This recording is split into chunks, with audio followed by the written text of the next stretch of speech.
পৃথিবীর সবচেয়ে শক্তিশালী মানুষকে দিয়ে ভার্সেস এই ম্যাক।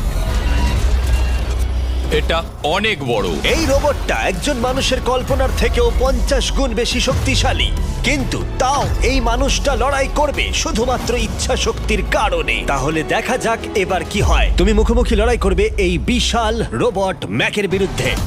ও, এটা তো ভয়ঙ্কর। এই চ্যালেঞ্জটা খুবই সিম্পল। তোমাকে এই 3টে গাড়ি উল্টাতে হবে আর ওই বাসটাকে ওখান থেকে টেনে নামাতে হবে ম্যাক এটা করে ফেলবার আগে। আর সেটা যদি না পারো তাহলে মানবতা প্রথমেই হেরে যাবে। আমাকে জিততেই হবে। আর আমরাও চাই তুমি যেতো। 3, 2, 1 শুরু করো। ও মাই গড, ওর গাড়িটাকে উল্টে দিল। এবার ম্যাক শুরু করেছে। প্রথম গাড়িটা উল্টে দিয়েছে। থর দ্বিতীয় গাড়িতে পৌঁছে গেছে। চলো দাঁড়াও। ও মাই গড, চলো। ও না, রোবট এগিয়ে যাচ্ছে। দ্বিতীয়